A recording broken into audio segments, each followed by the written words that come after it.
Hey guys, tonight we're diving into the rough, dangerous, and honestly pretty miserable world of medieval assassins. You know, those sneaky figures creeping through castle halls or dark alleyways, changing history with a blade and a whisper. Now, movies love making them look cool, dark hoods, dramatic music, all that. But in reality, being a medieval assassin, it sucked, big time. Before we get into that, make sure to like the video and subscribe, but only if you actually enjoy this kind of content. And drop a comment telling me where you're watching from and what time it is there. I always love seeing how far this sleepy little community reaches. Alright, lights down, maybe switch on a fan for that background hum. Let's settle in for tonight's story. First things first, no one in medieval times woke up thinking, you know what? I'd love to stab a nobleman for 12 silver coins and hide in a barrel for 3 days. That's not how it worked. Becoming an assassin wasn't a career goal. It was the last stop when your life had completely gone off the rails. Most assassins back then weren't mysterious loners trained on mountaintops. They were desperate peasants, disgraced soldiers, ex-thieves, basically people so invisible that even if they killed someone, no one would notice they existed in the first place. If you had money, land, or even a goat to your name, you didn't become an assassin. You hired one. But if you just crawled out of prison, had a reputation for solving problems quietly, and could sneak into a tavern unnoticed, congratulations. Someone was probably about to slide a coin purse across the table and whisper a name, and that name, never good news. You weren't set after Bob, the quiet turnip farmer. It was always a corrupt baron, a bishop with way too much gold, or some noble guarded by 12 men and a moat. The pay sounded tempting, the job terrifying. But by the time you were considering it, you had nothing left to lose. No family, no future, no backup plan, and forget about perks. No pension, no glory, no evenings off. You couldn't exactly hang a sign outside your door saying quiet eliminations by appointment. Just stayed quiet, moved fast, and never admitted what you did, especially not loudly over drinks at the end. Oh yeah, I'm a traveling carpet seller. The stains, die. No one dreamed of becoming a medieval assassin. You ended up there because life chewed you up, spat you out, and handed you a rusty dagger. You weren't the hero. You weren't even the villain.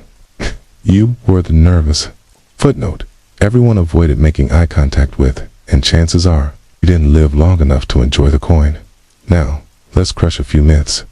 Medieval assassins weren't training in candlelit monasteries with wise mentors and flute music in the background.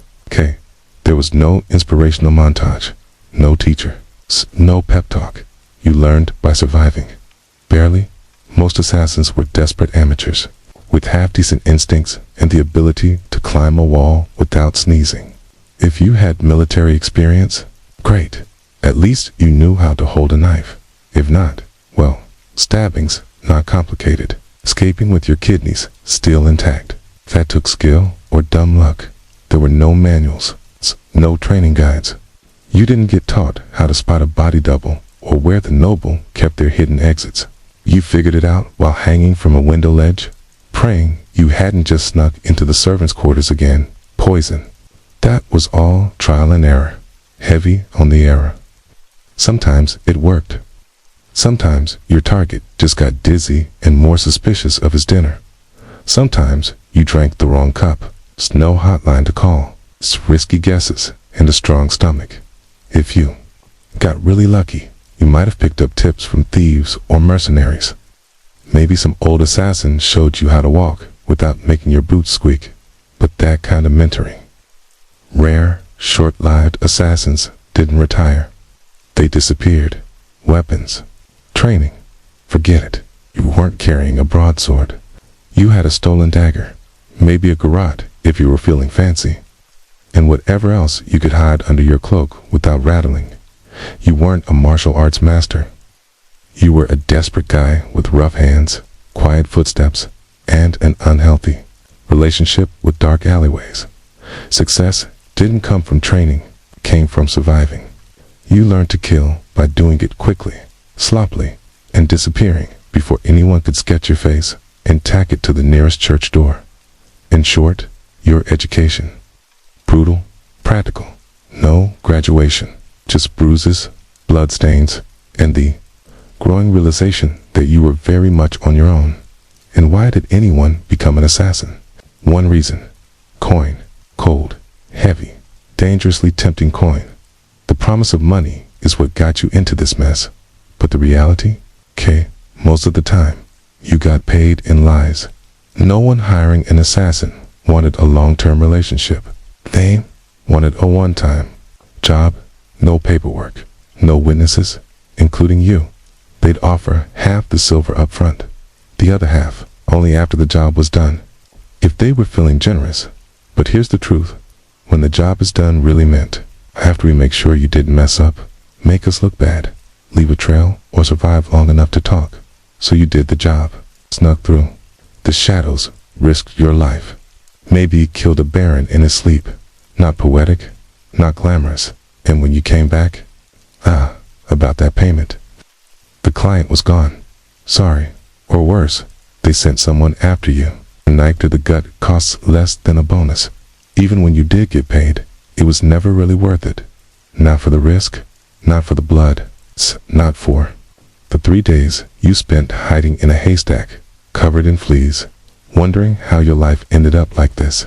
Okay, you got a handful of coins, a half-hearted nod, hey, and the usual reminder, you were never here. Oh, and here's a fun one. Sometimes, the whole job was a setup, a political trap. You'd be told to take out some dangerous person, only to realize it was a decoy, waiting for you. Guards, lots of them. Congratulations, you just walked straight into a sting operation and your name's already scribbled on the gallows list. And even if the job was real, what were you gonna do if they didn't pay you? March into court. Excuse me, Your Honor. I'd like to sue Lord Edmund for breach of assassin contract. Yeah, good luck with that. The only courtroom you'd see was the one where you were, the main exhibit, dangling from a rope. So you learned fast. Take what you could, demand payment up front, and trust absolutely no one. Not the sketchy little scribe, promising this job would change your life. It would, sure, mostly by shortening it. Being an assassin meant living off broken promises and disappearing before they broke you. So, let's say you've taken the job. You've already been lied to about the pay. You're probably going to die. Now, let's talk gear. Forget what you've seen in movies or video games. There were no hidden wrist blades, no smoke bombs, no enchanted daggers or fancy crossbows that fold into your boot, your toolkit. It was whatever you could steal, sharpen, or hide under a tattered cloak without making noise. If you were really lucky, and I mean. Find -a gold coin -in -a dead man, single quotes, is boot, lucky. You had a decent dagger. Nothing flashy. Not some curved, dragon-shaped blade. Just sharp, rust-free, hopefully, and preferably one that didn't smell like the last guy you stabbed with it. Poison. It existed, but not like in stories. Medieval poisons were unpredictable, made from plants, minerals, or, toad guts. Sometimes they worked instantly. Sometimes they took hours. Sometimes your victim just threw up for 2 days and walked away angrier and very suspicious of the stew. Rope. It's handy, sure, for strangling, climbing, or tying something up, but only if you actually knew how to use it. Nothing kills the mood like wrestling with someone while muttering, "Wait, does this not go under or over or over?" Bows. Useful if you had one, knew how to use it, and could smuggle it through a palace disguised as a flower arranger. But most assassinations, they happened up close, personal. No time for elegant marksmanship. It's quick, quiet, and hopefully not messy enough to slip on, and backups. Forget it. If your blade bent, broke, or fell down a well, time to improvise. Slate roof tile, rusty nail, shoe buckle with bad intentions. Desperate times, you carried your tools hidden in hem's boots, or, if needed, inside hollowed out bread. And you kept them close, not because they made you feel safe, but because, in this job, your weapon was your best friend, your boss. He'd your only retirement plan. There were no upgrades, no time for tinkering. You didn't polish your kit. You just prayed it didn't let you down mid-strike, 'cause at the end of the day, it wasn't the weapon doing the killing. It was you, alone, poorly equipped, expected to pull off miracles with a spoon and a prayer. Targets. No one paid you to stab Jeff, the sleepy candlemaker. Your marks were important. Nobles, bishops, military officers, sometimes even royalty. And trust me, those people, were very hard to kill. First, there were the guards. Not one or two, dozens. Armed, armored, well-fed. Some guarded the front, some guarded the back. Some just stood there, glaring at you, daring you to blink wrong. You'd spend days memorizing patrol routes, door creaks, and exactly how many steps it took before the guard with asthma needed a breather. Second, the walls. Castles didn't have porches, caves, murder holes, and moats full of things that bite. Even if you didn't drown, you still had to dodge arrows and boiling oil. Yes, boiling oil. Your job description included, may get flambéed, for peeking.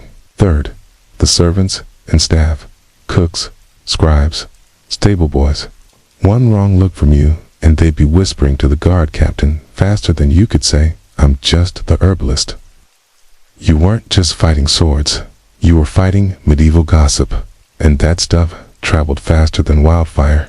If it meant someone kept their head, and finally, your actual target, paranoid, and for good reason. They were surrounded by backstabbers, ambitious relatives, and 36 people pretending to like them. They didn't eat without a food tester. They didn't sleep without triple locked doors. Some even slept in decoy beds or rotated rooms, like it was some deadly version of musical chairs. And don't think a feast made it easier. Yeah, they'd be drunk. So would you? You'd still have to get past guards, dogs, an over-caffeinated jester, and 50 witnesses holding tankards. Getting close, that took weeks. Pretending to be a servant, bribing a chambermaid, hiding in barrels. And when the moment came, you had one shot. One perfect, silent, clean move. You'd end up swinging from the castle gate with a sign around your neck that read, nice try. Now, when people picture a medieval assassin, they think sleek black robes, leather bracers, maybe a hood billowing in the moonlight. Reality? You looked like a sick goat herder with a secret. Disguises back then weren't glamorous. You didn't have custom cloaks or retractable armor. You had whatever you could scavenge. Peasant rags, a monk's robe, 2 sizes too big, or a stolen guard uniform that still smelled like its last owner. The goal was to blend in, but blending in meant looking like everyone else who hadn't bathed in 2 weeks, limped from old injuries, and twitched from hunger. You didn't look suspicious. Because of your cloak, you looked suspicious, 'cause you kept adjusting your belt to hide a dagger wrapped in cheesecloth. Forget masks. No fancy options. Face coverings made you look like a leper. Good for avoiding small talk, terrible for getting into a party. And if someone asked who you were, you had to lie. Fast. I'm Brother Tobias. I handle silent prayer and rooftop maintenance. Even if you made it past the guards, noble houses weren't full of fools. Servants noticed unfamiliar faces, especially ones who fumbled chamber pots or couldn't name the cook's cat. You were always one I've never seen you before, away from getting clubbed with a candlestick. And if your disguise worked, congrats. Now you had to stay in character for hours while ignoring all the very stab-worthy people walking by. wigs. They didn't exist. If you needed to look older or younger, your options were dirt on your face, a squint, and hope no one noticed. Your glued-on beard was held together with honey, the truth. Your disguise bought you maybe 5 minutes of confusion. After that, you either vanished, blended in, or things went downhill fast. And getting caught. No one wants to be the assassin found hiding in the bishop's laundry room wearing a nun's habit, especially not on a feast day. In medieval times, being an assassin wasn't like the stories. You didn't have a team, no sidekick with a crossbow, no clever alchemist in a hidden workshop, no handler sending you coded scrolls and warm encouragement. You had yourself, a rusty dagger, and trust issues the size of a castle. There were no brotherhoods you could actually rely on. If you heard tavern whispers about some secret assassin guild, that was boredom talking, or drunk fantasy. You were more likely to meet a ghost than a professional killer wanting to network. Why the isolation? Simple. Fewer people who knew you existed the longer you lived. Every contact was a risk. Every loose tongue, a noose. Even your client might not know your real name. And if they did, you were already planning your exit. Companionship, not happening. Friends asked questions. Lovers noticed bruises, bloodstains, and the fact that you always slept with a blade under the pillow. You couldn't settle down, couldn't afford to. One mistake, one person recognizing you at the market, and suddenly you're sprinting for the nearest sewer grate. Even other criminals avoided you. Thieves and smugglers. Sociable. You were the guy who made people disappear. They feared you. Or, worse, saw you as a walking liability. No one wanted to share stew with someone whose job could attract an angry mob with torches and sympathy. Forget it. You couldn't tell anyone how hard it was to sleep after strangling a corrupt bishop in the dark. Talking about your job. Big mistake. The second people even suspected what you did for a living, they assumed you were either lying or dangerous. And to be honest, they weren't wrong. So you kept your secrets, your scars, and your weapons to yourself. At inns, you sat in the darkest corner, back to the wall, eyes always on the door. You never drank too much. You never stayed longer than a night. Didn't say your name, unless someone paid you first. And even then, it probably wasn't your real one. Being a medieval assassin wasn't just about killing people. It was about perfecting the art of disappearing, not just into a crowd, but from the life you could have had. Let's say you took the job. You planned your route. You bribed the right doorman. You disguised yourself as a very convincing chimney sweep. And then, you froze. Maybe the target turned around unexpectedly. Maybe they were holding their child, Maybe your hand started shaking at the worst possible moment, and your knife hand trembled like a scared animal. Guess what? You're dead now. Failure. For a medieval assassin wasn't a slap on the wrist or a bad review. It was a very public, very painful, and very theatrical death ropes, fire, wheels, and devices with names like the Bone Cracker's Delight. Missed the kill. You blew the whole operation.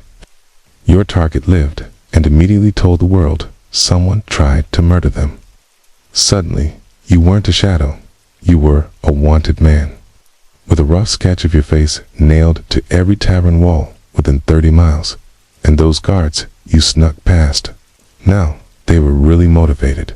Sometimes, the biggest danger wasn't even your target. It was your own client. 'Cause once you failed, you weren't an asset anymore. You were a liability. Someone who could be tortured, interrogated, cated, or, worse, talk. And the people who paid you, they'd be the first to put a second contract on your head. There were no second chances. No, sorry, the blade slipped. I'll try again tomorrow. You had one shot, one moment. You blew it. Your best hope was dying fast before anyone figured out who hired you. Failure wasn't just deadly. It was humiliating. You didn't just fail to kill you, failed to be invisible. You failed to be perfect. And for assassins, perfection meant survival. Anything less, might as well paint a target on your back and start the countdown to your final words. It didn't matter how many jobs you'd done before. No one cared. You succeeded 12 times.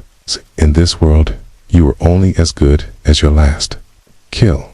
And if your last kill didn't happen, you better start running. But let's say the plan did work. The dagger struck true. No screams, no guards, just a clean drop to the floor. And one very important person who suddenly wasn't breathing. Congratulations. Now run for your life. Because being a successful assassin didn't mean sitting on a rooftop sipping wine while the city burned behind you. It meant sprinting through alleys with someone's blood on your boots and a dog already sniffing your trail. There was no victory lap, no drinks with friends, no debrief with your client. You didn't even get a moment to admire your work. The second your blade struck, your new job began, escaping everyone who now wanted to kill you in very creative ways. Guards on high alert, doors locked, horses tied up across town. You, probably, bleeding. You had to plan your exit before the kill. Routes, disguises, backup safe houses. Maybe a boatman who owed you a favor, or at least didn't ask questions, because the city would lock down within minutes. No one wanted a scandal. Lockdown meant closed gates, armed checkpoints, and a dozen angry men with swords holding your description in the note. Possibly armed, extremely stabby. And let's talk about your client. Assuming they actually intended to pay you. They weren't meeting you at some cozy tavern with a smile and a thank you. They'd probably disappear too, because an assassin who just completed a job, that's the most dangerous person alive. You knew too much. You proved you could get into places others couldn't. So even when you succeeded, you walked away with a coin in one hand and a giant target on your back. And what did you win? A week of hiding in haylofts, bribing ferry captains, shaving your beard in the dark, pretending your name was Brother Lucian as you blended in with monks heading east, because success didn't mean survival. It meant starting the whole game over. New city, new name, with even more people looking for you. So yeah, you made the kill. Now run like hell. And if all that wasn't bad enough, poor, hunted, and sleeping in places that smelled like goat, you also had to deal with the wonderfully paranoid imagination of the people around you. In the Middle Ages, assassins weren't just feared, they were seen as cursed. To the average peasant, you weren't just a hooded killer. You were something unnatural, whispering to demons, smearing frog guts on your blade under the full moon. How else could you sneak past guards, vanish into the night? Logic wasn't popular back then, but superstition, that was everywhere. Some believed assassins could shapeshift, Others claimed you were invisible unless bathed in holy water. One popular rumor, you made pacts with forest spirits and could breathe death through walls. Imagine walking through a village and hearing someone mutter, "Don't make eye contact. He might hex the baby." Even your tools were suspicious. Carrying a dagger, clearly cursed. Using poison, witchcraft. You probably stirred it with a severed toe under a blood moon. You'd think this fear helped, that people avoided you. But no, superstitious mobs didn't hesitate. They didn't ask questions. They grabbed torches and pitchforks and shouted things like, "Burn him before he calls lightning." Your reputation made people overreact. If someone died unexpectedly, illness, accident, choking on a chicken bone, guess who they blamed? Maybe it was a shadow man.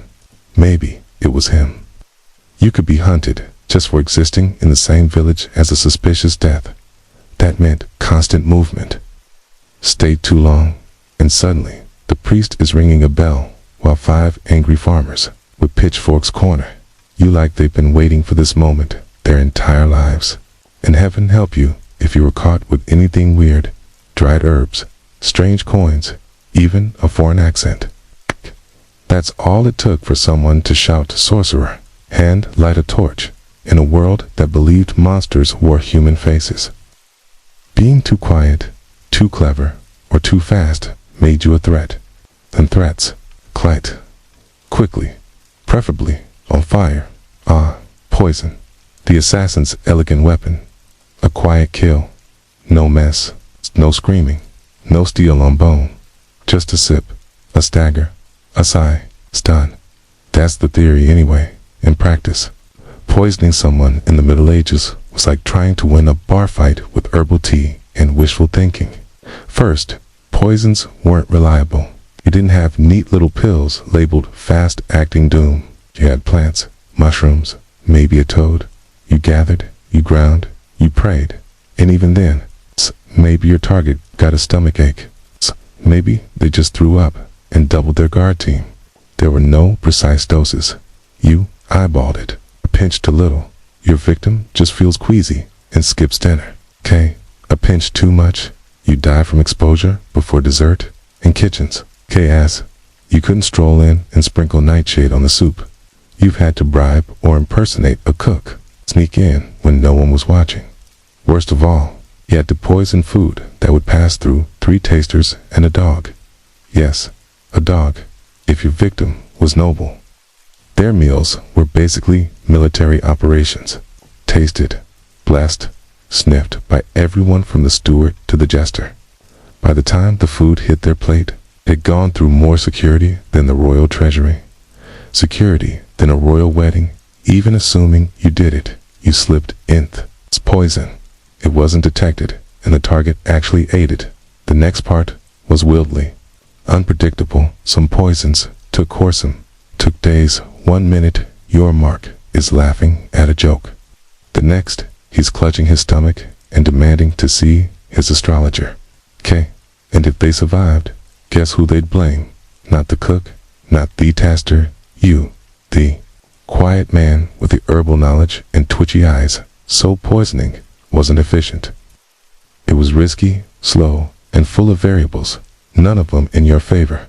And if you were caught, you didn't get a quick death. You got interrogated with tools until you confess to poisoning everyone from the duke to the dog.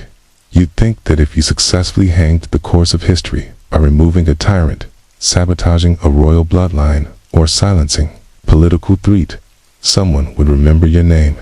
Nope, you were an assassin. That mean to your name was never meant to be remembered. At best, you were a rumor. Some hooded figure, a foreigner with cold eyes, or the quiet man who never finished his ale. You might have pulled off the most legendary hit of the century and still ended up as a mysterious death in the official record. In fact, that was the point. Your client didn't want a story. They wanted plausible deniability. The fewer people who knew who did it, the safer they were, and the less likely they were to end up poisoned by their own assassins. So your name was buried the moment that job was done. If you even used a real one, you didn't sign your work.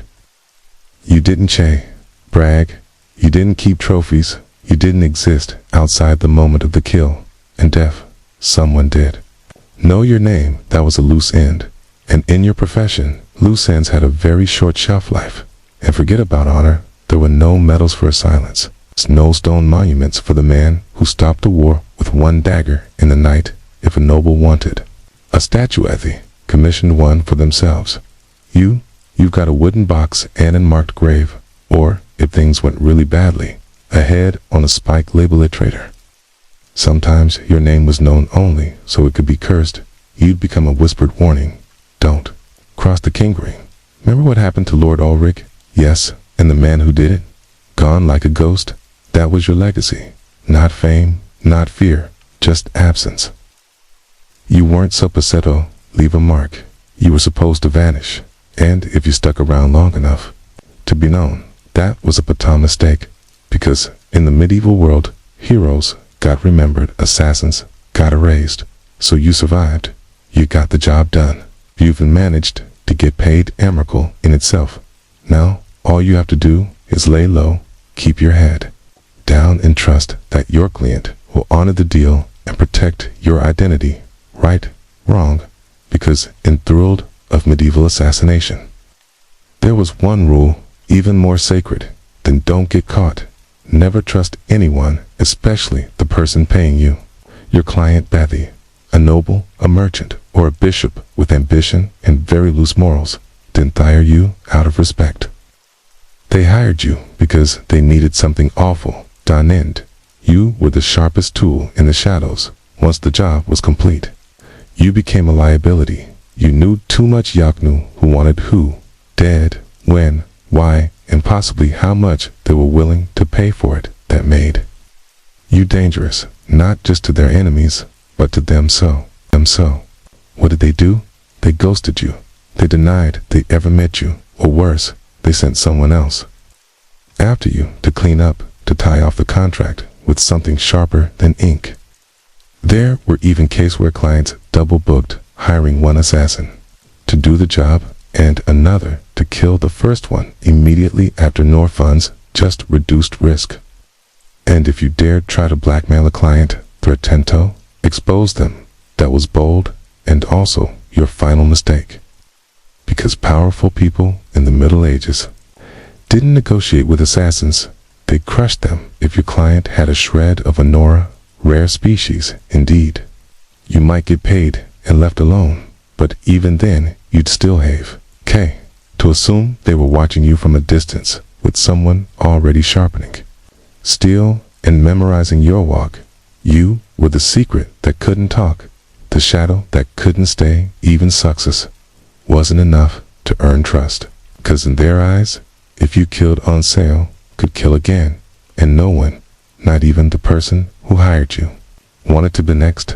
Let's say somehow you beat the odds, you survived the kills, the lies, the poisonings, the betrayals. You outlived your enemies, your employers, and probably your own sense of morality. Kana, what, your attire? Absolutely not, because in medieval times assassins didn't get retirement plans.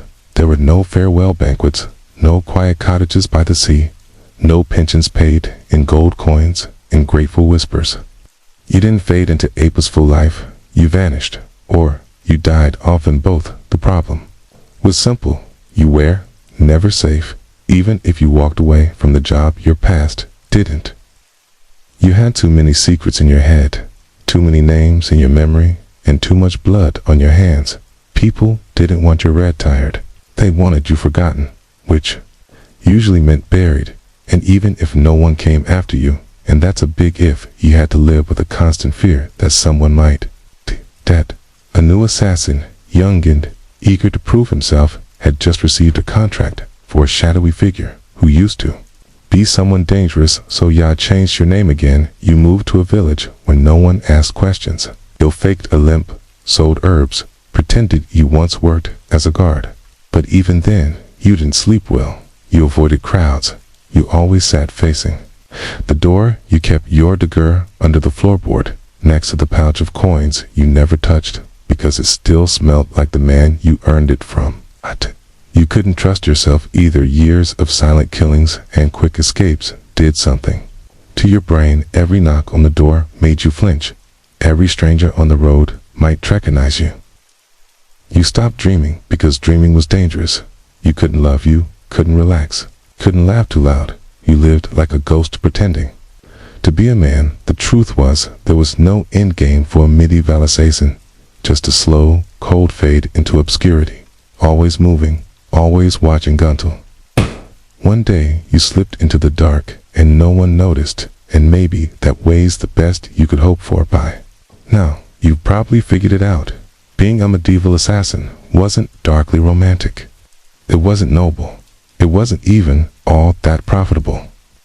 It was a grim, thankless, short-lived career, wrapped in blood-stained linen, and followed by a crowd of people who wanted you dead. You wouldn't last not a week, maybe not even a day, 'cause you'd start with the wrong assumptions.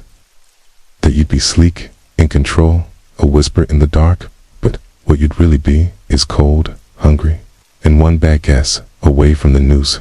You'd slip into town, cloak pulled tight, ready for action, only to discover that your target moved locations. The guards are drunk, but you're happy, and the stable boy you paid for information sold you out for a mug of ale and a piece of bread. You freeze at the wrong time, stab the wrong guy, get spotted by someone's maid. Woe. Once saw your face near the chapel, and suddenly you're not a shadow. You're the problem then, what you run, but you're in it used to medieval terrain, the mud, the uneven cobblestones, the absolute insane number of loose chickens. In the street you slip fall, get tackled by a guard named Kea Thomas, who just got dumped and is looking for an outlet. And let's say you survive that, Kea, then you deal with aftermath, no allies, no honor, and no future, just whisper suspicion and thick growing realization that even if you succeed, the best you can hope for is to die, old and alone, hiding behind a false name in a village that still believes in fairies. So no, you wouldn't last, and frankly you shouldn't try, because the assassin's life wasn't cool. It was a cruel machine that chewed people up and spat out nothing but shadows. It offered power without peace and purpose. Without a place in the world, you didn't make history. You erased yourself from it, Andy. Only thing waiting for you at the end was silence. A silence no one would question, because no one even remembered you. But there, in the first place, before she was the feared queen of Macedonia, Olympus was known as Mertale, a Maloyan princess from the rugged tribalance of Epirus. Her people claimed descent from Achilles himself. And whether or not the blood of heroes drew Lyran in her veins, one thing was certain. This was not a woman born for the sidelines of history. From a young age, Myrtle was steeped in mystery and ritual. Her upbringing was shaped not just by politics, but by prophecy, ecstatic rites, and a reverence for the ancient gods. She wasn't the type of princess who smiled and embroidered tapestries. No, she was drawn to serpents' omens and the frenzied ceremonies of the cult of Dionysus, where women danced barefoot in the moonlight and called upon the divine in states offerings. Her connection to the gods wasn't performative, it was personal. She didn't merely worship. She embodied, according to ancient source, likely written by men, both terrified and enthralled. She kept sacred snakes in her chambers, and even allowed them to coil beside her in bed. Whether this was a literal fact or the kind of slander that powerful women attract like flies, we'll never know, but it stuck to her allies. It made her divine to her enemies.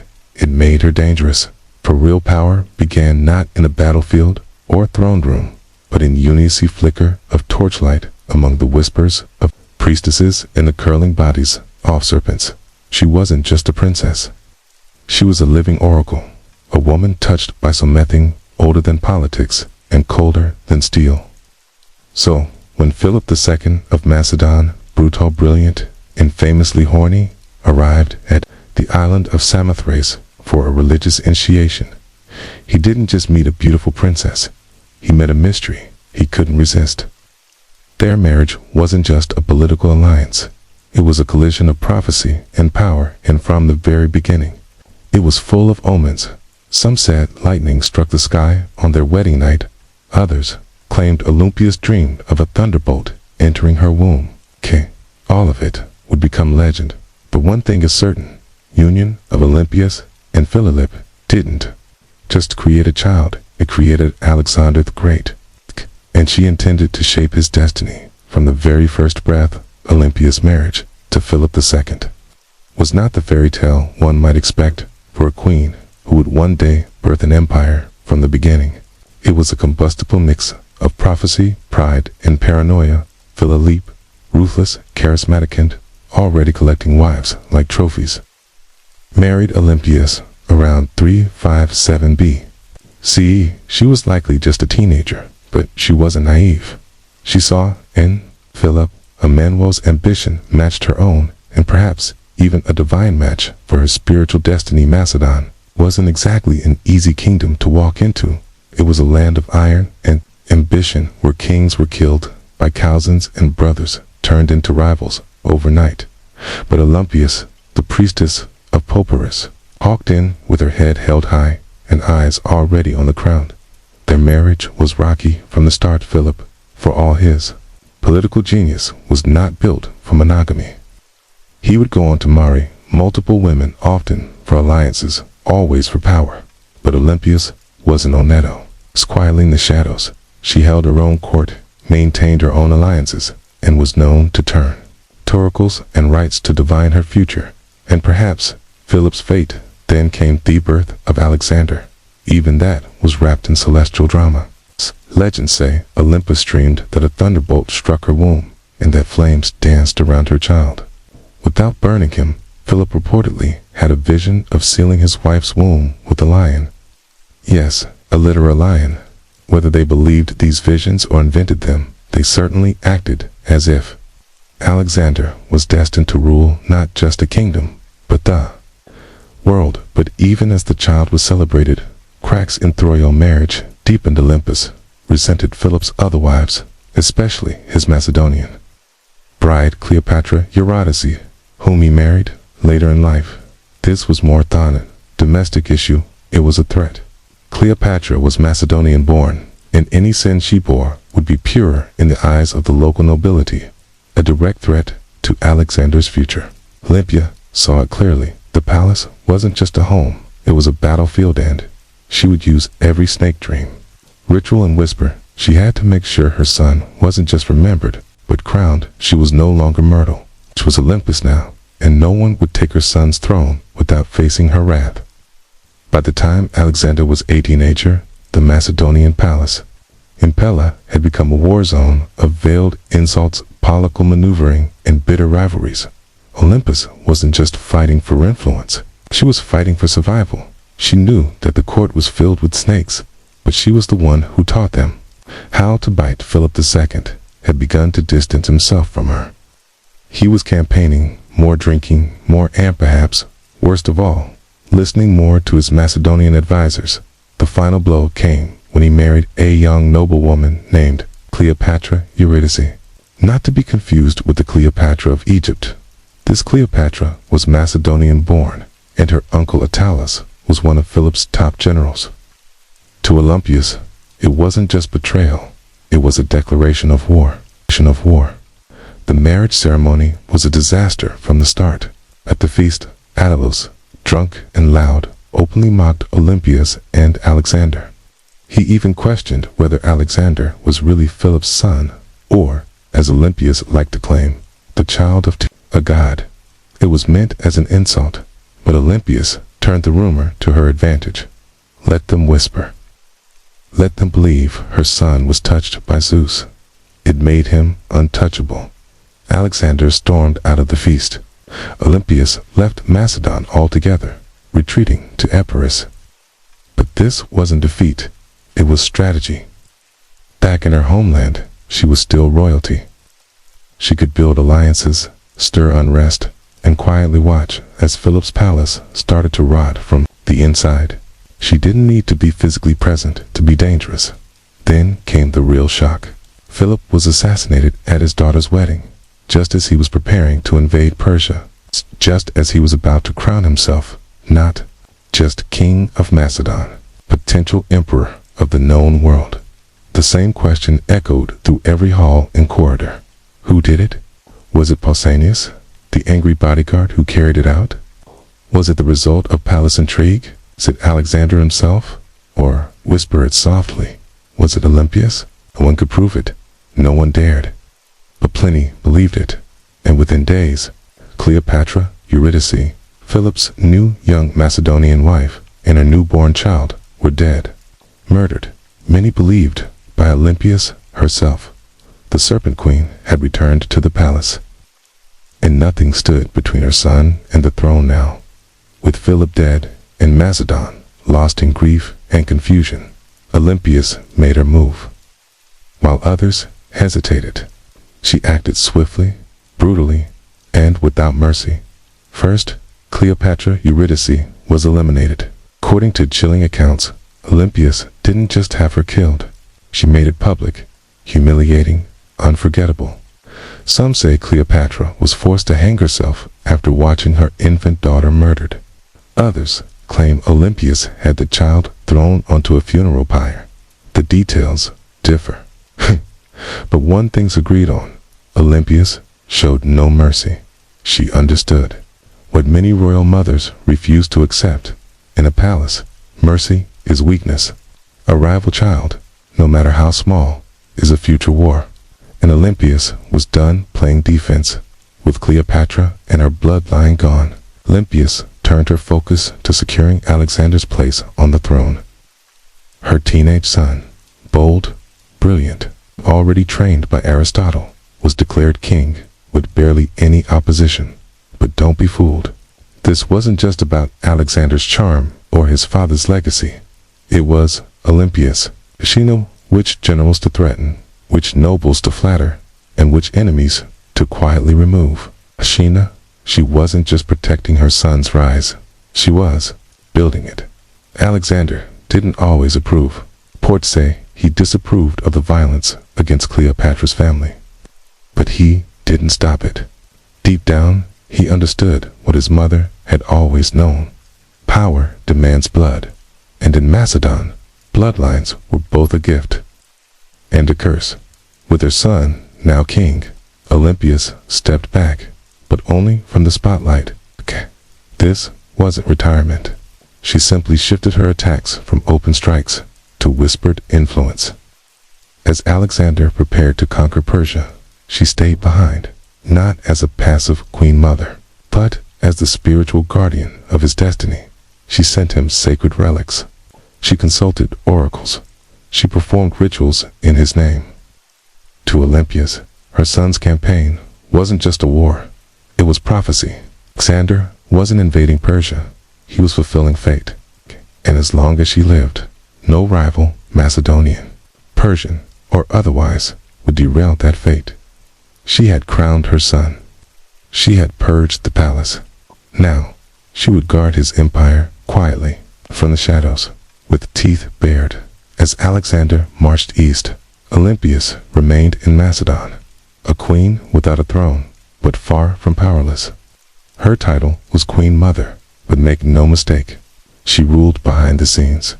Technically, the regency was handed to Antipater, one of Alexander's trusted generals. But Olympias refused to be sidelined. She wrote letters to her son, constantly advising him, warning him, sometimes scolding him. These weren't soft, loving letters from a worried mother. They were political reports, filled with omens and veiled threats. And Alexander, thousands of miles away, read every word. She reminded him who his real enemies were. She questioned the loyalty of his companions. She criticized his fascination with Persian customs, his choice of wives, even his flirtation with calling himself a god. No one else dared say these things to him. But Olympias was never afraid, as a mother or as a priestess claiming divine authority. Meanwhile, back in Macedon, Antipater grew resentful. Olympias undermined him at every opportunity. She used her status, her religious influence, and her family ties to stir opposition. She had support in Epirus, Thessaly, and among the Macedonian elite. She didn't need swords. Rumors were enough. Her letters to Alexander became more urgent. She painted Antipater as the next Philip, ambitious, untrustworthy, ready to seize power. Whether she truly believed it or simply feared losing her grip, she kept pushing her son to act. Alexander hesitated. He needed Antipater to keep order in Greece while he fought in Asia. But the rift between his mother and his general only deepened. Olympias watched. She waited, Alana, but under her religious robes and careful words, her patience was running thin. She hadn't survived years of palace games to be ruled by an aging soldier. As Alexander's empire stretched from Egypt to India, Olympias saw the cracks forming. He was taking on too much, trusting too many foreign advisors, drifting further from the mother and the gods that made him. She believed his victories came from divine favor and from her. And if he forgot that, well, Olympias knew how to remind kings of where they came from, even if that king was her own son.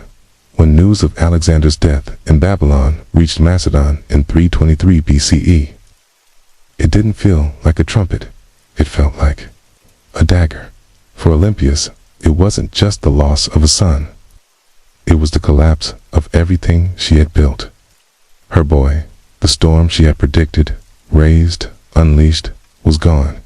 and he left no clear heir, no chosen successor, just chaos. His empire was already breaking apart. His generals, so-called successors, were dividing it like jackals over a corpse.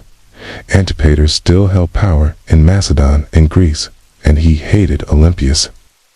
Worse, Alexander's sister, Cleopatra, was being courted by rival generals for marriage, each one hoping to use her bloodline to claim the throne. Olympia saw where this was going. Civil war wasn't a threat. It was inevitable. But she still had one card to play. Alexander's bloodline, his young son. Alexander, born to Roxana, the Bactrian princess, was now the last true piece of her son's legacy that made him a target and a weapon. Olympias allied herself with Roxana and the boy, determined to protect him and to use his birthright to claim her place on the battlefield of politics. But the tide was turning. The generals who once bowed to Alexander had no interest in kneeling to his widow or his mother. They had armies now, and ambitions didn't flinch. She had faced snakes, traitors, kings. A few warlords with stolen crowns weren't going to scare her. She plotted, she waited. Antipater died. His son, Cassander, took over cold, ruthless, and with no patience for Olympia's games. Their collision was inevitable. The Serpent Queen and the calculating soldier took forces on a crash course. Alexander was gone, but his shadow still moved, and Olympias was still coiled within it, ready to strike. Years after Alexander's death, with his empire crumbling into civil war, Olympias made her boldest move yet. She returned to Macedon, not as a grieving mother, but as a political force. The regency was divided. Cassander, Antipater's son, was seizing control. Roxana and young Alexander IV were prisoners. Olympias saw the writing on the wall. She didn't act now. Her grandson would disappear, like a shadow at dusk. So she made a deal with Polyperchon, an aging general who still had a shred of authority. Olympias would return, not to plead, but to rule with Polyperchon's support. She entered Macedon at the head of an army. The moment her feet touched home soil, everything changed. Towns opened their gates. Soldiers defected. Even old enemies hesitated. Olympias, despite her age, was still a name that made people nervous. Then came the revenge. One by one, she hunted down Cassandra's loyalists. When she finally caught Philip III, Aretas, Alexander's half-brother and puppet king, she ordered his execution. According to some sources, his wife, Eurydice, was captured and given a choice: take her own life, or face a much worse fate. When she refused, Olympias had her strangled. It was brutal.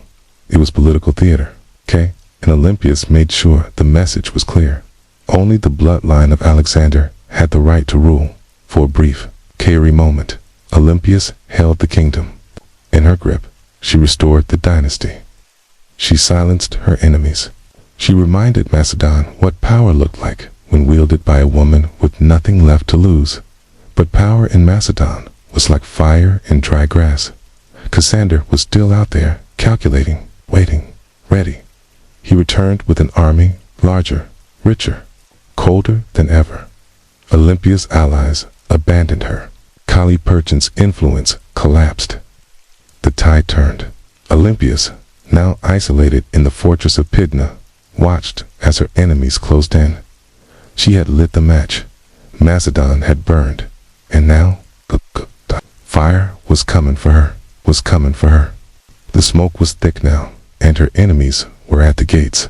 Olympias, once the most feared woman in the ancient world, was trapped inside the coastal fortress of Pydna, alone, cut off, surrounded by Cassander's army, the man who had come to finish what his father started. But Olympias didn't beg. She didn't plead. For nearly a year, she endured the siege like a statue carved from stone in fury. Food ran out. Disease crept in. Allies vanished. But inside those walls, she never wavered. She carried herself to the very end, like the queen. She had always been the mother of Alexander the Great. Cassandra, cautious as ever, hesitated. Killing Olympias wasn't as simple as swinging a sword. Even now, her name carried the weight of myth. To strike her down could be seen as blasphemy. So, he offered her a way out. Surrender, and her life would be spared. But Olympias wasn't naive. She'd seen royal promises turn to lies too many times. Still, hunger wasn't just uncomfortable anymore. It was deadly. Her defenses broke. Her followers surrendered. And Olympias, unbending until the very end, was handed over to her enemies. Cassandra didn't dirty his hands. It had been too easy to clean. Instead, he turned her over to the families of those she had executed during her brief return to power. Let them decide her fate. They condemned her to death. But here's the thing. When the executioners arrived, no one dared swing the sword. Olympias stood tall, regal, silent, her eyes locked on them, sharp and unblinking, like a priestess staring through smoke. These were Macedonians. They'd grown up hearing her name, her rituals, her snakes. They had once cheered for her son, the living god. Now, here she stood, frail, old, cloaked in legend, and not a single man had the courage to strike. So Cassandra sent others, foreigners, outsiders, people who didn't grow up in her shadow, people with no memory of her power, only orders to follow. And that's how Olympias was finally struck down. No ceremony, no dignity, just silence. Her death didn't just mark the fall of a queen. It marked the true end of Alexander's bloodline in power. It's the final ember of an empire built on divine ambition, snuffed out. But even in death, Olympias left behind a shadow. History never forgot the Serpent Queen. She didn't die on a throne. She died in the dust, unarmed, abandoned, executed by the very people she once ruled. But history is funny that way. It doesn't always favor those who die in silk sheets. Sometimes it remembers those who go down hissing. In Olympias, she was never meant for quiet history. In life, she wielded motherhood like a sword, prophecy like a shield. She wasn't just the mother of Alexander the Great. She was one of the architects of his empire. Without her, there's no myth of the divine child. No rituals whispering of thunderbolts and lions. No ruthless purging of rivals that cleared the way for a teenage king to conquer the world. Olympias didn't just give birth to an empire. She defended it with claws. Even among the ancient world's most ruthless rulers, she stands apart. She wasn't like Cleopatra, commanding armies, or Boudica, riding into battle. Her battlefield was quieter, colder. It was poison cups, arranged marriages, whispered threats, oracles, and priests. She understood fear, but more importantly, she understood belief. She made people believe her son was divine. Maybe she believed it herself. Her enemies called her a murderer, a witch, a manipulator. And they weren't wrong. She was all those things and more. A product of a brutal world where survival belonged to the cunning, not the kind. History treated her with the same sharp edge. Some called her a villain, others a visionary, but no historian, ancient or modern, ever dared call her irrelevant. She haunted Alexander's legacy like a ghost, always in the background, always just behind the curtain. And maybe that's exactly where she belonged. Not as a grieving mother, not as a footnote in a king's story, but as a legend in her own right.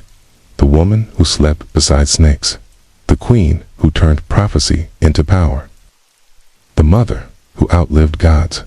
Her bones turned to dust long ago, but her legend lingers in every story of ruthless queens, whispered, destiny, and empires built on myth.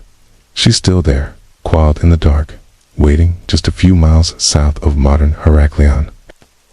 On the island of Crete lies a ruin that feels more like a dream than a real place. Stone corridors twist in all directions. Rooms double back, Staircases lead nowhere. It's easy to get lost here, even today. This is Knossos, the heart of Minoan civilization, and the supposed inspiration for one of the oldest, most famous myths in history, the labyrinth of the Minotaur. But long before the legend, there was a palace like no other, built around 1900 BCE and expanded for centuries after. Knossos wasn't just a royal residence, it was a city under one roof, covering nearly 150,000 square feet. It had over 1,000 rooms, light wells, storage spaces, workshops, shrines, even what might have been the world's first flushing toilets, running water, multi-story apartments, an intricate air circulation system.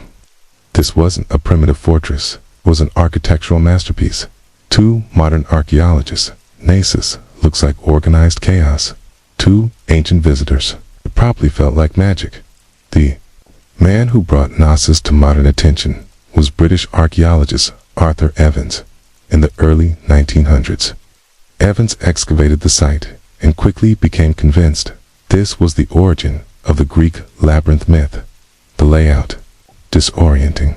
The artwork, full of symbols, especially bulls, painted on walls, carved into stone, even molded into tiny golden charms.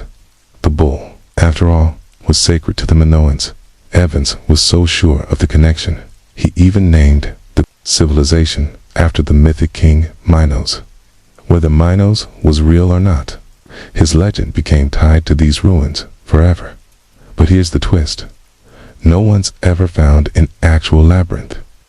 No underground maze. No prison chambers. No half-man, half-bull monster lurking in the dark. What we have, something far more mysterious. A palace designed with loops, wings, layers, deliberately confusing. The deeper you go, the more history and myth blur together. So, was the Minotaur born from these halls? Or was the palace itself the real monster? Knossos isn't giving up its secrets easily, but it's very good at making us ask questions. The myth is famous. A monstrous half-man, half-bull, trapped in a labyrinth so complex no one could escape. Only Theseus, the Athenian hero, managed to kill the beast and find his way out, thanks to a ball of thread and the help of Princess Ariadne. But where did this story come from?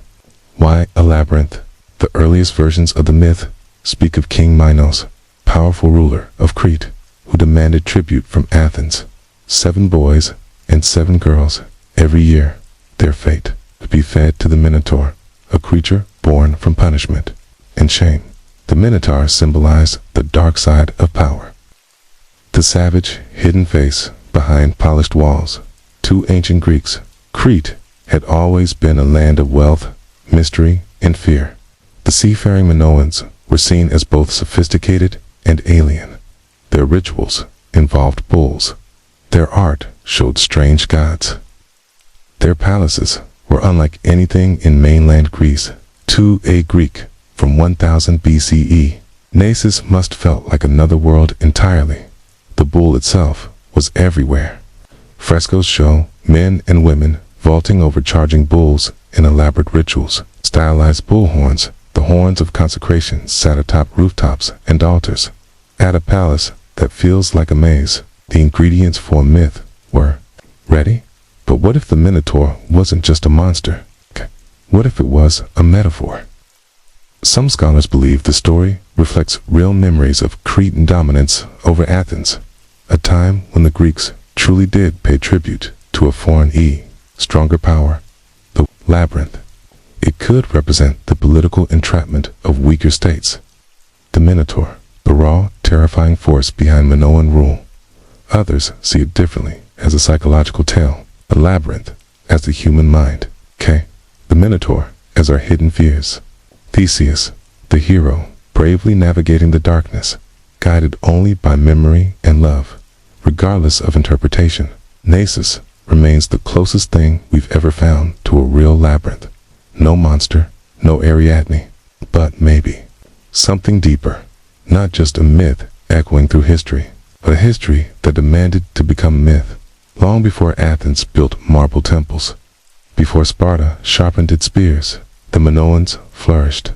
They ruled not through conquest, but through trade art and what feels like a supernatural mastery of architecture at the heart of it all. Knossos, not a fortress on a hill, but a palace in a fertile valley. Not walls for war, but corridors for culture. The Minoans thrived from around 2600 to 1400 BCE, based on Crete. Tay created a trade network stretching from Egypt to Mesopotamia, to Levant, even distant Spain. Their ships cut across the Mediterranean, like silent arrows, carrying pottery, saffron, bronze, and luxury goods. They didn't build vast armies, they built relationships. And that, more than weapons, made them rich. What's most striking about Minoan culture is how different it was from later Greek civilizations. Their arts celebrated nature, dolphins, flowers, flowing human forms. Their goddesses were powerful, often depicted bare-chested and holding snakes, symbols of fertility, change, and protection. At the center of it all was Knossos, a palace, or maybe a labyrinth, where the line between history and legend still twists through every sun-bleached stone. Massive defensive walls suggesting the Minoans either felt secure on their island or projected enough power to make a defense unnecessary. Their confidence was architectural, multi-story buildings, correlated courtyards, and advanced plumbing systems, hinted at a society far ahead of its time. And yet, for all their sophistication, the Minoans left behind no deciphered written records. Their primary script, Linear A, remains unreadable to this day. We don't know what they called themselves. We don't know what their kings believed, what prayers they spoke, or what truly happened behind the walls of Knossos. All we have are their ruins, their art, and their influence, absorbed later by the Mycenaeans and echoed in Greek myths. The Minoans were not just builders of palaces, they were architects of mystery, and Knossos wasn't merely a building. It was the beating heart of a civilization that shimmered for a moment like sunlight on the Aegean and then vanished. But some say their echo still wanders the maze, to walk through Knossos, to walk through time, layered, confusing, beautiful time. It's not just scale that overwhelms you. It's the design rooms lead to rooms, corridors split and vanish.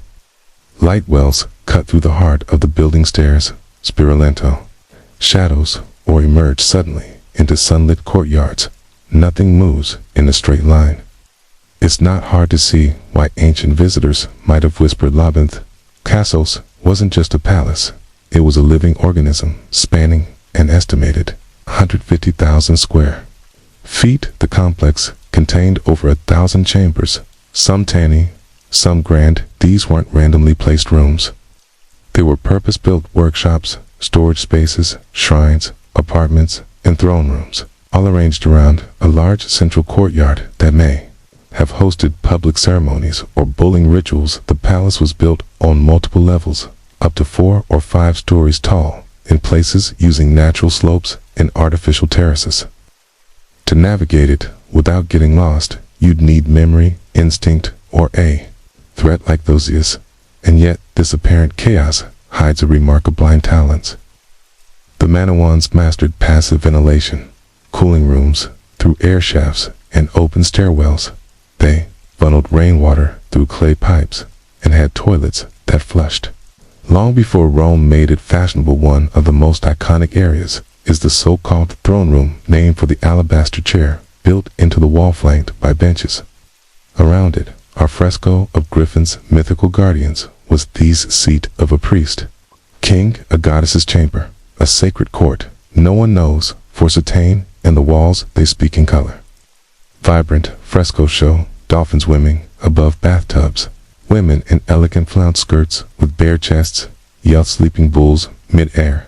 The art wasn't just decoration, it was identity fluid, natural, deeply connected to earth and sea. Still, the deeper you go, the more Knossos begins to disorient.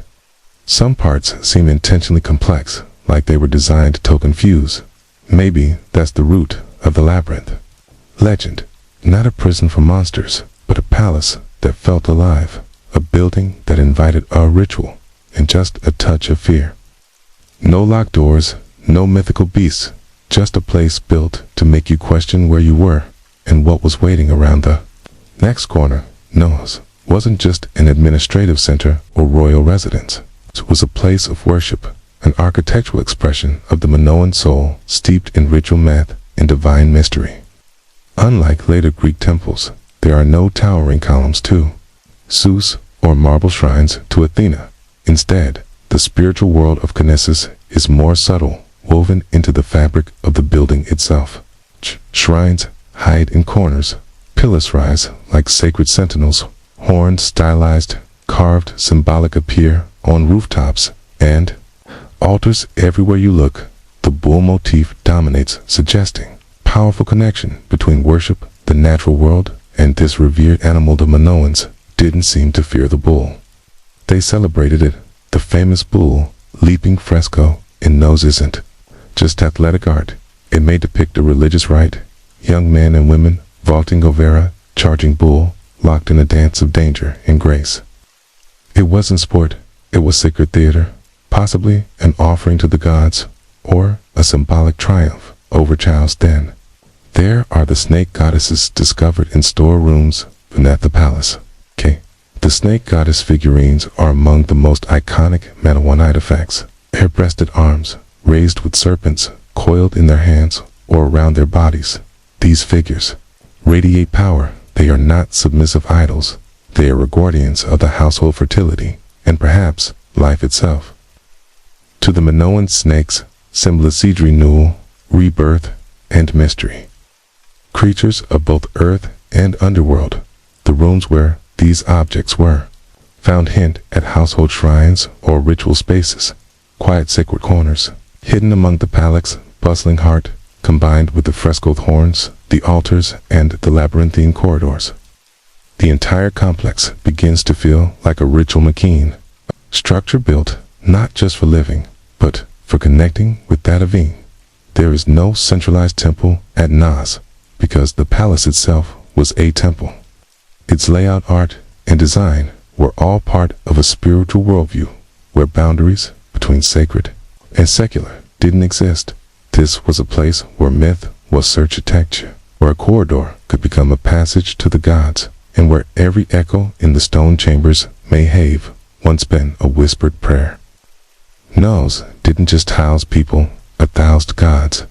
For centuries, Nos stood as a beacon of prosperity, innovation, and cultural sophistication. But then, something happened, something sudden, something no one can fully explain. By around 1400 BCE, the palace was abandoned, the fresco left to fade, and the Minoan civilization that once ruled the seas had vanished like mist over Theon. So what happened? Theories abound. Some point to nature. Around 1600 BCE, the volcanic island of Thera, modern-day Santorini, erupted in one of the largest explosions in human history. The blast was so massive, it likely caused tsunamis that battered its northern coast, devastating ports and farmland. Ash clouds may have blocked the sun-choking crops and disrupting the climate, while Knesset was immediately destroyed. The mouth of the eruption may have shaken the foundations economically, politically, and spiritually. Others looked to war. By 1450 BCE, the rising power of the Mycenaeans, mainland Greeks, may have taken advantage of Minoan weakness. Archaeological evidence suggests Nos was reoccupied briefly, but culture had changed. The art became more martial linear. The Minoan script was replaced with linear B, used by Mycenaean scribes. The palace that once thrived with snake goddesses and bold dancers now whispered in a foreign tongue. Some scholars believe the Mycenaeans didn't invade in a single conquest, but gradually absorbed the island, first through trade, then influence, and finally rule. Others argue that internal collapse, civil uprising, political instability, or the failure of the elite may have contributed just as much. What's striking, though, is how little violence is evident in the ruins. There are no charred skeletons, No signs of mass slaughter. Nose didn't fall with a scream. It fell with a whisper. The great palatial system simply stopped the rooms. When quiet, the rituals ended, and nature slowly crept back in by the time Homer sang of Cree in Hyspics. Nose was already ancient myth, a memory tangled in stories of kings, monsters, and labyrinths. Hint, maybe that's fitting, because what killed Konos wasn't just eruption or invasion. It was time and a way, all great things, no matter how beautiful, eventually vanish beneath the weight of new empires.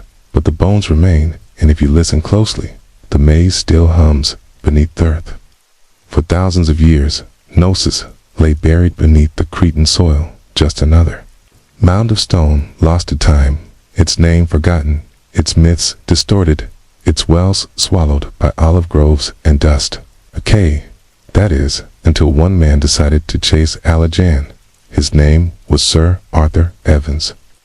And he didn't just rediscover Gnosis, who reimagined it. In 1900, Evans, a British archaeologist with a flair for drama and a deep love for Homeric myth, purchased the land that covered the ancient ruins. Local farmers had been finding strange seals and artifacts, clues that cementing enormous lay beneath their feet. Evans dug, and what he found would change the history of the Ion forever. Uncovered a palace so vast, so complex, and so advanced that he was convinced this was the mythical home of Kafte. On Caminos, the fresco, the horns, the sheer architectural strangeness of the site, Ito pointed in his mind to one thing: the labyrinth. Evans wasn't just an archaeologist, he was a storyteller, and sometimes a controversial one. He named myth people who built Konos, the Manowans. After Minos, he interpreted symbols for construct, fresco, and restored parts of the palace using reinforced concrete, a move that has drawn both praise and criticism. Some call it visionary, others call it vandalism, because what you see today at Gnosis is partly ancient ruin and partly Woodwardian imagination. Still, Evans did what no one else had dared. He brought Caucasus back to life. He gave Europe a glimpse into a Bronze Age world far older than classical Greece, a civilization of art, mystery, and maritime intelligence.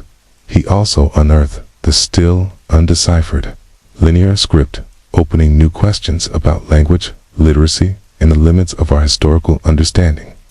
But Evans did more than excavate stone. He resurrected a myth and forced historians to reckon with the fact that behind the legend of the labyrinth was something real, something complex, something very human, a palace that felt like a maze, a civilization that slipped into shadow, and a man who peeled back the earth only to discover a story far stranger and more beautiful thing he had imagined. Nose had slept for 3,000 years. Evans rang the bell that woke it up. Walk through Gnosis, and you're not just walking through architecture, you're walking through a language of symbols, fresco, carvings, patterns. They are very here, but the Manowans didn't leave us a Rosetta Stone there. Primary script linear A remains undeciphered, so instead of reading their thoughts, we must see them painted across plaster, carved into walls, and hidden in patterns. What exactly were they trying to say? The art of Conosis is unlike anything in the ancient world. There's no obsession with warfare, no rows of kings or battle-hardened heroes.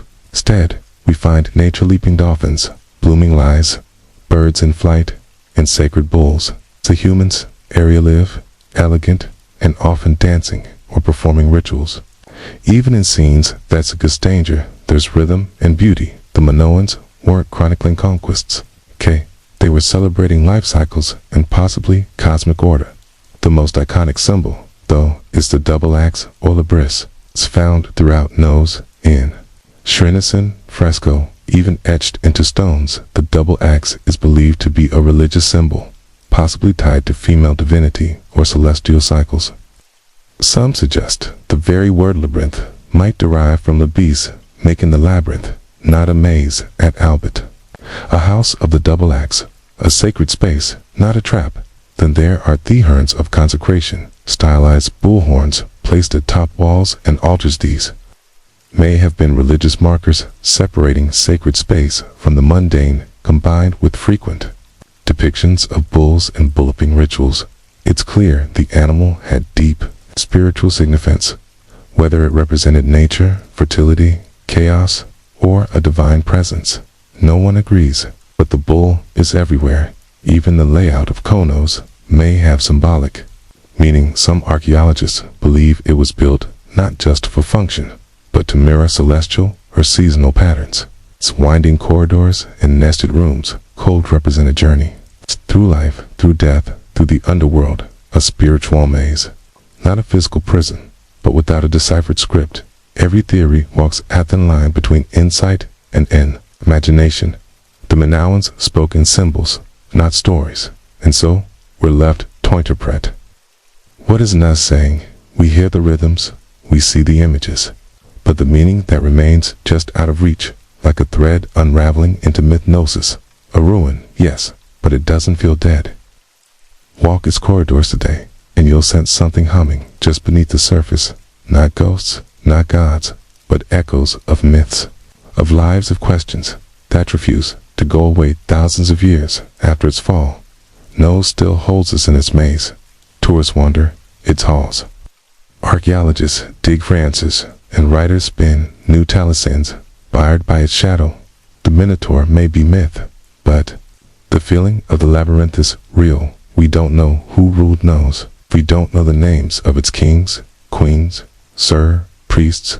We don't know the prayers they whispered or the laws they lived by. But we know they loved beauty. We know they worshipped nature. We know they understood balance between architecture and art, between ritual and reality. And no, they were the first before the Parthenon, before Rome, before the Hebrew temples or the Perseopolises. There was Knossos, a palace that was also a city that was also a temple that may have also been a story, because perhaps that's what the labyrinth really is. Not a prison, not a puzzle, but a narrative carved in stone, a myth in architectural form. The legend of the Minotaur didn't arise from nothing. It came from this place, from the confusion of its corridors, the reverence of its bold rituals, and the awe it inspired in generations who tried to make sense of it. The Greeks turned it into a story. We turned it into archaeology. But at its core, Nos has always been both. Today, we can walk its ruins in broad daylight. We can take photos, draw maps, and even reconstruct its fresco. But the mystery hasn't vanished. The line between fact and Delgin still shimmers like heat over stone, maybe. That's why Gnosis endures best. It doesn't give us all the answers. It reminds us that sometimes history isn't meant to be solved. It's meant to be felt, and it's ancient, tangled, half-remembered isn't just a place on a map.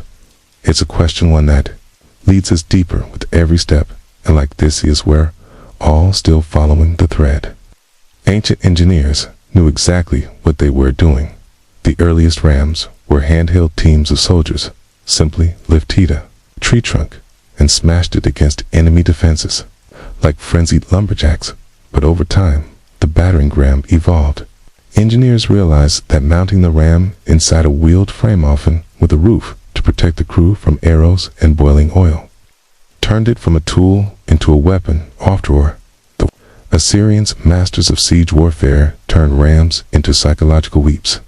Their siege towers combined rams with archer platforms, meaning a city's gates were being destroyed, while defenders were under constant fire. Relief carvings from Nineveh show rams with pointed iron tips rolling up to the gates of rebellious cities like slow-moving gods of destruction. And it wasn't just the front door. They were smashing rams were often used to breach weak points in walls, tear down watchtowers, or collapse. Gates entirely. Their presence meant one thing: surrender or watch your defenses crumble like stale bread. The Greeks refined them. The Romans perfected them. Roman engineers built massive rams called Ares, Latin for ram, suspended with canes or ropes inside enormous siege shelters. Some were so big they needed dozens of men to operate, and the rhythm of their swinging beam was said to sound like thunder rolling across stone.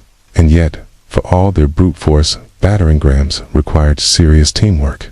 Operators had to keep the ram swinging in sync while also defending it from burning missiles, stones, and all manner of foul substances hurled from above.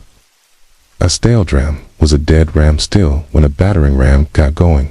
Really going, it was unstoppable. Wooden muscle versus human masonry. It was ancient physics weaponized, and it was only the beginning of how engineers would make walls weep. The battering ram was the brute. The catapult was a tactician, where rams smashed close-up catapults attacked from a distance, launching not just stones, but psychological dread. They were the first real artillery pieces in military history, and they revolutionized siege warfare by weaponizing physics in ways that felt almost magical to the enemy. The earliest catapults emerged from the Greek world around the 4th century B.C. Product of brilliant minds who wanted to add range and momentum to warfare.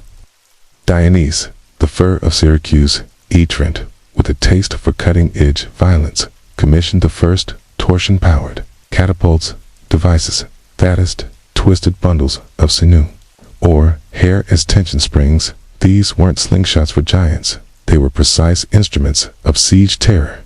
The genius lay in their mechanics.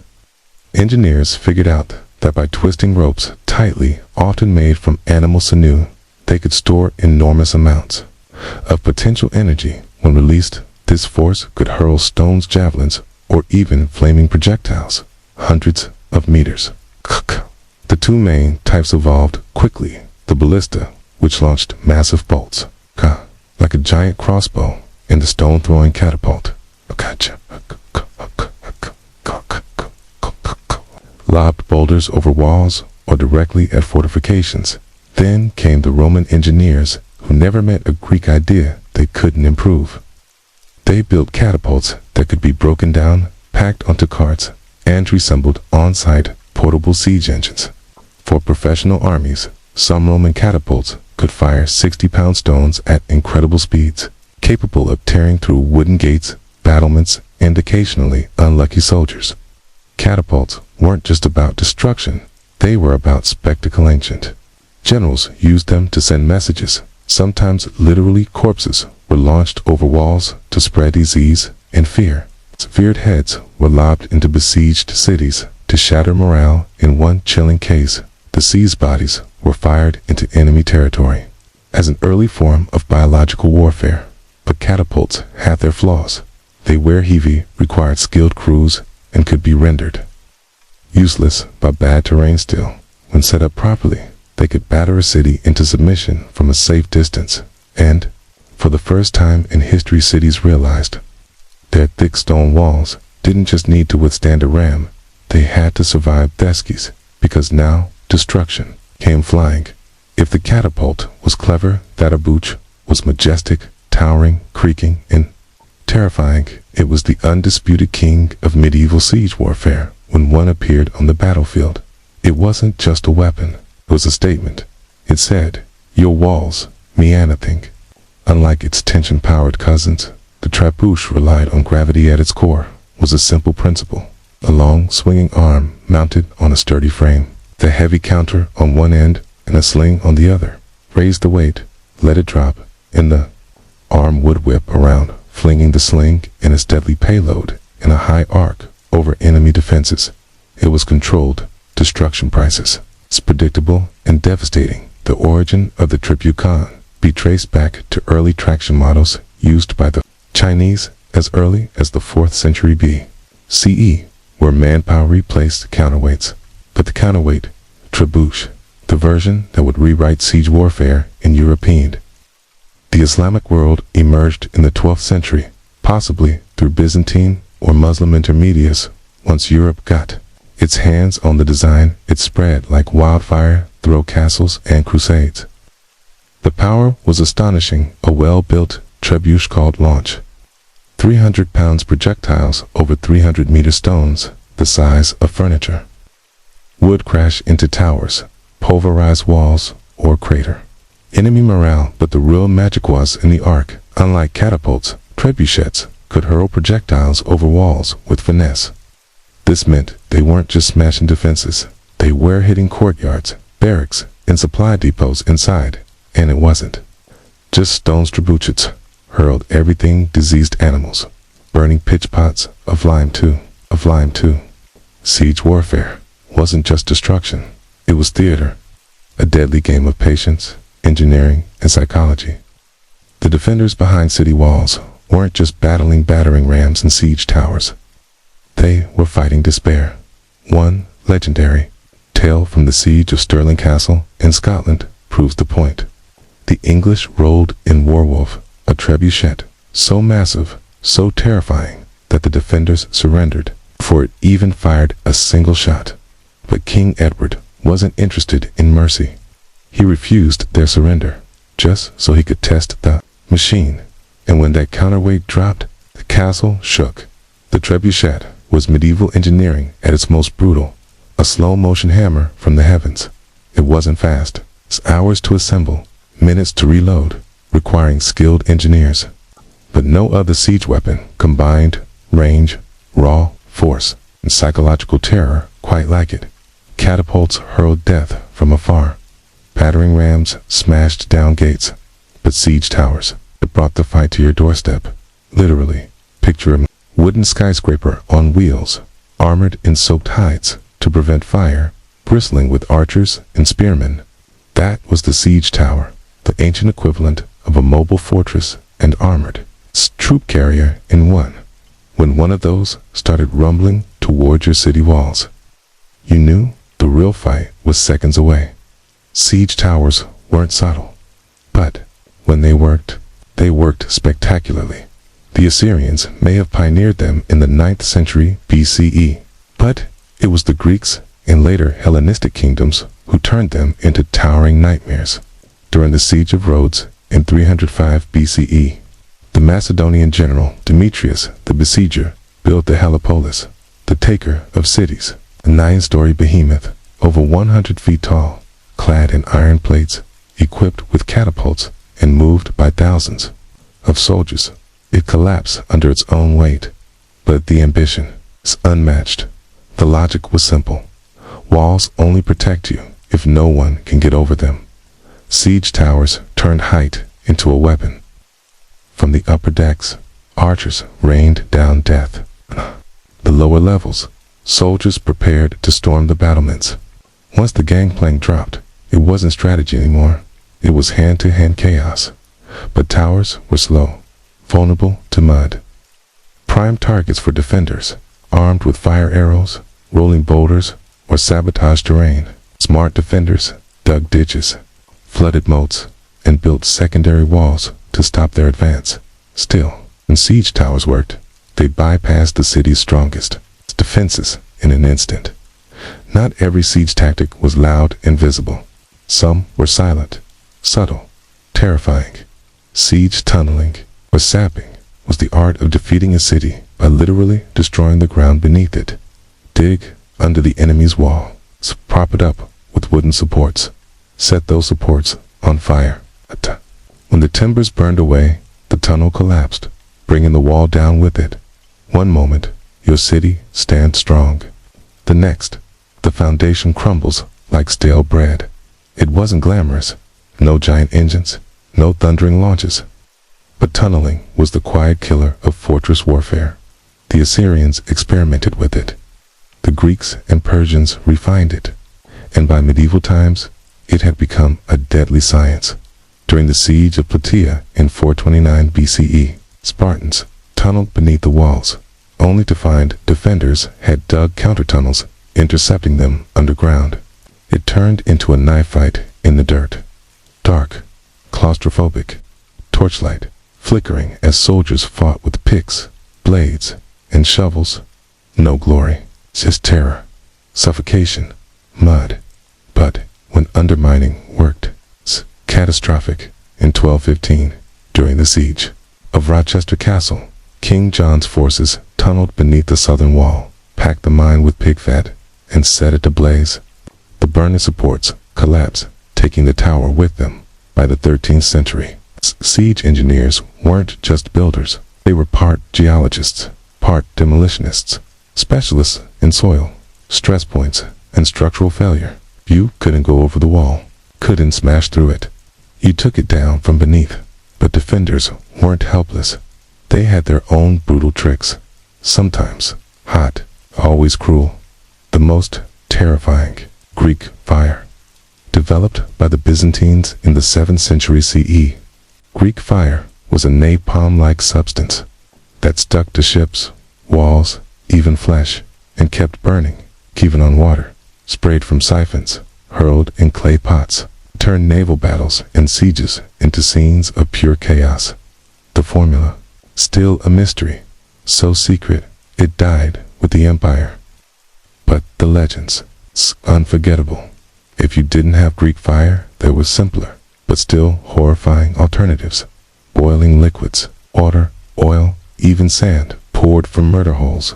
In ceilings and parapets, they turned siege ladders and battering rams into death traps. Boiling oil was especially feared. It clung to clothes, armor, skin, before being set alight. Hot sand, less dramatic, but brutal, slipped into the gaps of armor, at the neck, wrists, joints, cooking flesh beneath. Slow, vicious, and then gravity. Giant stones, logs, even rotting animal carcasses dropped from parapets to crush siege engines or shatter enemy morale. Not every kill was clean, but siege warfare was never clean. Castles became puzzles of pain. Hidden pits, collapsing bridges, spiked barricades, all designed to stall, confuse, and punish. Every minute the walls held was another minute closer to relief or the enemy giving up, because siege warfare wasn't just a battle of machines, it was a battle of minds. The goal: break the will of the defenders before the walls came down. Every groaning siege tower, every arcing boulder from a trebuchet, every rhythmic thump of a battering ram, all whispered the same message to those inside. You are not safe. Ancient commanders knew it. The Assyrians paraded siege engines across the desert with pride. The Romans built siege camps in full view of their enemies, daring them to watch as rams were assembled. Catapults tested. Siege was theater. Fear was part of the script. Even the projectiles carried messages. Severed heads, limbs, entire bodies, launched over walls to spread panic and plague at Constantinople. Defenders weren't just bombarded with rocks, but with corpses.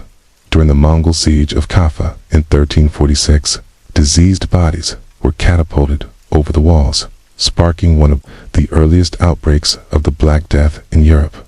The trebuchet wasn't just a weapon.